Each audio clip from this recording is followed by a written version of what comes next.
தண்ணி வந்து க்ரீன் கலரில் இருக்குது, பாசம் பிடிச்சிருக்குது. இந்த தண்ணி எப்படி சேஞ்ச் பண்ண போகிறோம் அப்படிங்கிறது தான் இந்த ஃபுல் வீடியோ. எல்லாமே கிருமி நாசினி தான், நான் வேறு எந்த கெமிக்கல் யூஸ் பண்ணல. ஸோ அலர்ஜி இந்த மாதிரி பிரச்சனைலாம் வராது. இது எல்லாமே வாட்டர் பியூரிஃபிக்காக யூஸ் பண்ணுறது தான். இது நம்ம யூஸ் பண்ணும்போது ஒரு 3 டேஸ்க்கு நம்ம யாரையும் அலோவ் பண்ண மாட்டோம். pH லெவல் மாறி இருந்தால் இந்த மாதிரி க்ரீன் ஆகும். இந்த வாட்டர் கேனில் பச்சை கலரில் எடுத்திருக்கேன் தண்ணியை. இது நமக்கு தண்ணியை கலக்கிறதுக்கு கொஞ்சம் ஹெல்ப்ஃபுல்லாக இருக்கும். எல்லாத்தையும் கரைச்சி ஊற்றியாச்சு. பச்சை கலரில் எடுத்து வச்சேன். இதில் நம்ம ஆலம் ப்ளஸ் ப்ளீச்சிங் பவுடர் போட்டோம். அது எப்படி நம்ம ப்ளீச்சிங் பவுடர் நிறையா போட்டு நினைக்கிறேன், அதனால் அந்த பச்சை உங்களுக்கு படிஞ்சது தெரியல. வெள்ளை கலரில் அதை பச்சை சாப்பிட்டு அந்த வெள்ளை கலரில் படிஞ்சிருக்கா. இது போல் தான் நம்ம ஸ்விம்மிங் பூல்லையும் படிஞ்சு உட்காரோம். இப்படி படிஞ்சு உட்காருங்கிறத 2 நாள் கழிச்சு வந்து பார்க்கலாம். நான் 2 நாள் சென்னைக்கு போகிறேன், பார்க்கலாம். இது அடுத்த நாள் காலையில் 12 ஹவர்ஸ் கழித்து வந்து பார்க்குறேன். நேற்று ஈவினிங் கலக்கி விட்டு போனது. அப்புறம் 12 ஹவர்ஸ்க்கு வந்து நான் ஃபில்ட்ரு போடல, ரீசைக்கிள் மோட்ரு தண்ணி கலக்கிறதுக்காக மோட்ரு போட்டுவிட்டு போனேன். தண்ணி நல்லாவே மிக்ஸ் ஆயிடுச்சு. பார்த்திங்கன்னா தெரியும், கொஞ்சம் ஒயிட் கலராக ப்ளூ கலராக தெரியுதா, க்ரீன் ஃபுல்லாகவே போயிடுச்சு. கொஞ்சம் மேலே இந்த மாதிரி பாசம் எல்லாமே சாப்பிட்டுட்டு ஒயிட்டாக படிஞ்சிருக்கும். உங்களுக்கு கிளியராக தெரியாது தெரியல, கொஞ்சம் டிஃப்ரெண்ட் பண்ணி காட்டுறேன். ஓகே, நேற்றுக்கும் இன்றைக்கும் டிஃப்ரெண்ட் தெரிஞ்சிருக்கும் உங்களுக்கு. இன்னும் இது போய் கீழே போய் படிஞ்சு உட்காரோம். இந்த மாதிரி நம்ம வாட்டர் கேன் எடுத்து வச்சோம்ல, இது போல் இந்த மாதிரி ஒயிட்டெல்லாம் படிஞ்சு உட்காரணும், செட்டில் டவுன் ஆகணும். இதுக்கு ஒரு 48 ஹவர்ஸ் நம்ம வந்து எதுவுமே ரெஸ்ட் கொடுத்துடணும். யாரும் யூஸ் பண்ணக்கூடாது. யூஸ் பண்ணாமல் அப்படியே அமைதியாக உட்காந்து இந்த மாதிரி கீழே படிஞ்சு உட்காரும். இந்த மாதிரி இதை நம்ம வேக்கம் பண்ணி எடுக்கணும். மேலே இந்த மாதிரி திட்டுத்திட்டா நிற்கிதா, அது வந்து ஓவர்ஃப்ளோ ஆகி வெளியே போயிடும். அதுவுமே கீழே படியும். இந்த மாதிரி தட்டி விட்டோம்னா கீழே படியும். நம்ம நல்லாவே ஸ்விம்மிங் பூலை கலக்கியாச்சு. ஸோ மேலே அதுவாக ரொம்ப படியலை, மேலே நிற்கலை தண்ணி. அந்த ஒயிட்டாக நினச்சில வாட்டர் பாட்டிலில் அது போல் நிற்கலை.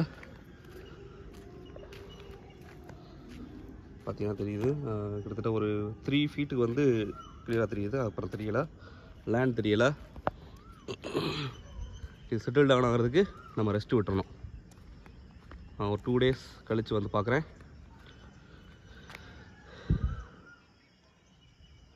எப்படி செட்டில் டவுன் ஆகிருக்குன்னு பார்ப்போம். ஆக்சுவலி இது நான் 3 நாள் கழித்து வந்து சென்னை போயிட்டு வந்து ஸ்விம்மிங் பூலில் ரெஸ்ட்டு விட்டு வந்து பார்த்தோன்னே தண்ணி ப்ளூ ஆயிடுச்சு.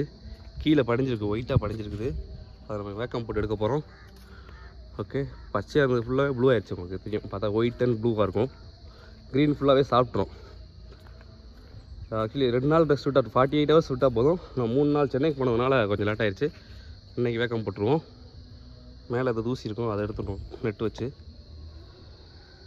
வாங்க வேக்கம் போகிறது எப்படின்னு பார்ப்போம். இதுக்கு நடுவில் pH லெவல் வந்தோடனே டெஸ்ட் பண்ணிடுவோம். எப்படி இருக்கும் pH லெவல் டெஸ்ட் பண்ணி பார்ப்போம்.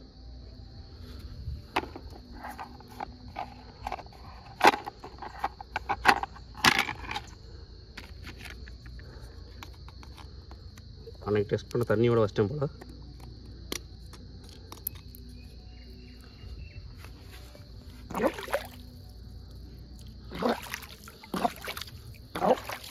லைட்டாக கழிக்கிறேன்.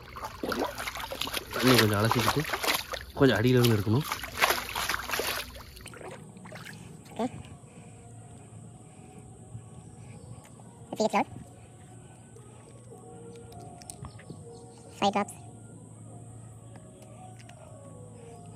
இது குளோரின் டெஸ்ட் பண்ணுறதுக்கு.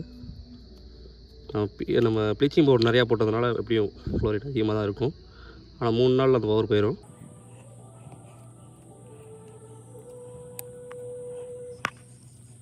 செக் பண்ணிட்டு பார்த்தோம் அப்படின்னா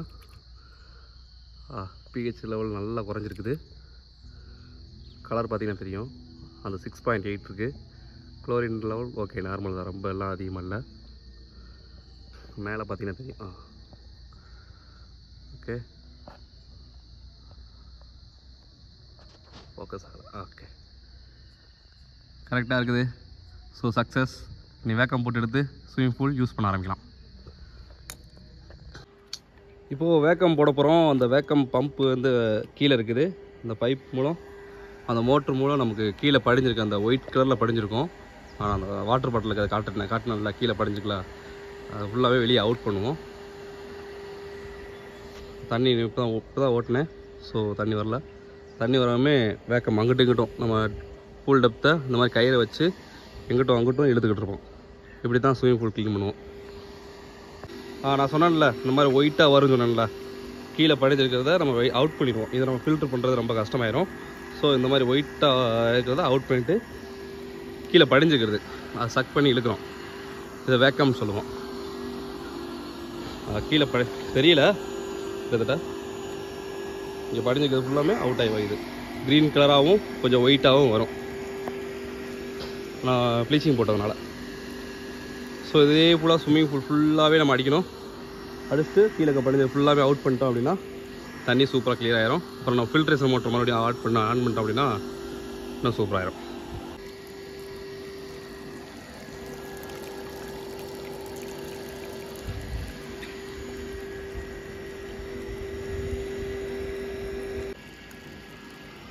பச்சையும் அப்புறம் நம்ம போட்டுக்க அந்த ப்ளீச்சிங் பவுடரும் சேர்ந்து மிக்ஸ் ஆகி குழப்பம்னு இப்படி போகும். இதை நம்ம அவுட் பண்ணிடணும். இதை நம்ம ஃபில்டர் பண்ணவே முடியாது. ஸோ இதை அவுட் பண்ணிவிட்டு கொஞ்சம் தண்ணி நம்ம டாப் பண்ண வேண்டியிருக்கும். எப்பவுமே நம்ம ஃபுல் தண்ணியை மாற்ற மாட்டோம், ஃபுல்லாகவே தண்ணியை மாற்ற மாட்டோம். இந்த மாதிரி க்ளீன் ஆச்சுன்னா ஓரளவுக்கு ஒரு பாதி ஒரு அடி தண்ணியை நம்ம காலி பண்ணி தான் ஆக வேண்டியிருக்கும். ஸோ திரும்பி நம்ம டாப் பண்ணுற வேண்டியிருக்கும்.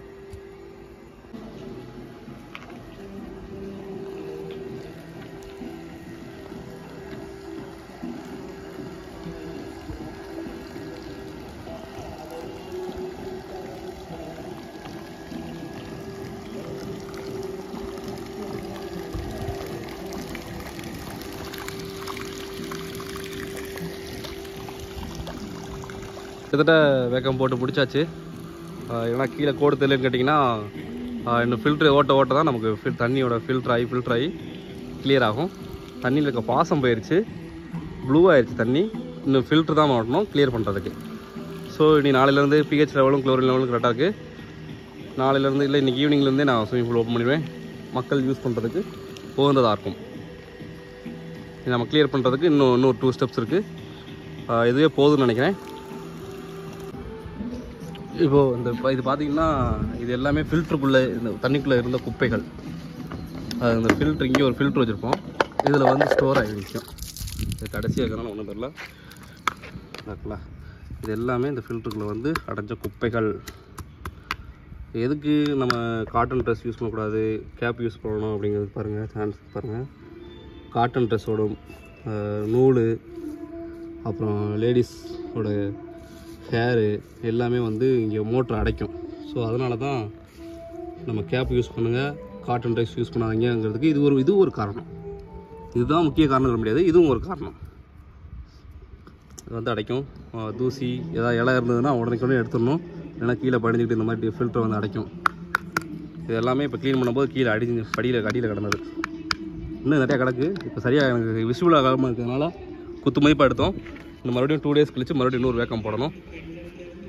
அந்த வேக்கம் போடும்போது சந்திப்போம். அது ஃபில்ட்ரேஷன் மோட் ஓடிக்கிட்டு இருக்கு. இப்போது குளோரின் எடுத்திருக்கேன். நான் என்னோடய swimming pool pH level chlorine லெவலுக்கு ஏற்ற மாதிரி நான் வந்து 3 kg எடுத்திருக்கேன். இது வந்து எப்படி போடணும் அப்படின்னா, இது அப்படியே தூவி விடணும். எல்லா இடத்துக்கும் ஸ்ப்ரெட் ஆகிற மாதிரி எல்லா இடத்தையும் விதைச்சி விடணும். விதைச்சி விட்டோம் அப்படின்னா இது வந்து பச்சை ஆக விடாமல் தடுக்கும். பச்சையானது தடுக்காது, இனிமேல் பச்சை ஆகாமல் தடுக்கும். அதுக்காக நல்லா ஃபில்ட்ரும் பண்ணோம். இந்த மாதிரி எல்லா ஸ்விம்மிங் பூல் சுற்றியுமே எல்லா குளோரினையும் போடுறோம். போட்டுருவோம். வேக்கம் போட்டுட்டு குளோரின் போட்டுட்டு ஃபில்ட்ரேஷன் மோட்டர் ஓட்டியிருக்கேன். இது 3 ஹவர்ஸ்க்கு ஒரு வாட்டி நம்ம பேக் வாஷ் பண்ணி ஓட்டணும். ஏன்னா நமக்கு ஃபில்டரில் வந்து ரொம்பலாம் ஃபில்டர் ஆகாது, நம்ம படிஞ்சிருக்கும். பேக் வாஷ் பண்ணி தான் ஓட்டணும். அப்புறம் தான் இன்னுமே நம்ம கிளியர் பூல் கிடைக்கும். இது பேக் வாஷ் பண்ணுற ப்ரொசீஜரு. அதாவது ஃபில்டரில் அந்த ஃபில்ட்ரேஷன் டேங்க் இருந்ததில்ல, அந்த ஃபில்ட்ரேஷன் டேங்கில் தண்ணியை ஃபில்ட்ரு பண்ணி கொஞ்சம் அந்த ஒயிட்டாக படிஞ்சிருந்தது. அதை நம்ம பின்னாடி கூடி பேக் வாஷில் அடித்து அவுட் பண்ணிடுவோம். அப்படின்னா தான் மறுபடியும் நல்லா ஃபில்டர் ஆகும். இந்த மாதிரி தான் எங்களுக்கு அவுட் சைடு வெளியே தள்ளிடும். ஒயிட்டாக போதுங்களா, இந்த மாதிரி தான் ஃபில்ட்ரேஷனில் படிஞ்சிருக்கும். நம்ம பேக் வாஷ் பண்ணி ஃபில்ட்ரு ஓட்டணும் அப்படின்னா நம்ம ஸ்விமிங் பூல் எப்படி இருக்குன்னு வந்து பார்ப்போம் வாங்க. பாருங்கள், நம்ம ஸ்விமிங் பூல் க்ரீன் எல்லாம் சுத்தமாக போயிடுச்சு. கீழே லைட்டாக கோடு தெரியுது, பார்த்திங்கன்னா தெரியும், விசிபிள் லைட்டாக தெரியும். என்னென்னா இன்னுமே ஒயிட் கீழே படிஞ்சிருக்குது. நம்ம திரும்ப இந்த மாதிரி பேக் வாஷ் வேக்கம் போட்டு ஒரு 3 times இல்லை 4 times கிட்ட எடுக்கணும் நம்ம வேக்கம். நாங்கள் 2 time தான் எடுத்துருக்கோம். ஸோ இது நாளைக்கு நாங்கள் திருப்பி எடுப்போம். பேக் வாஷ் பண்ணி ஃபில்ட்ரு பண்ணி டாப் பண்ணணும். தண்ணி பார்த்திங்கன்னா குறைஞ்சிருக்கிறது தெரியும். இது ஓவர்ஃப்ளோ ஆகி வெளியே போகும். இந்த அளவுக்கு குறைஞ்சிருக்கிறதுனால தண்ணி இப்போ டாப்அப் பண்ண போகிறோம். பேக் வாஷ் பண்ண ஸ்டாப் பண்ணிட்டு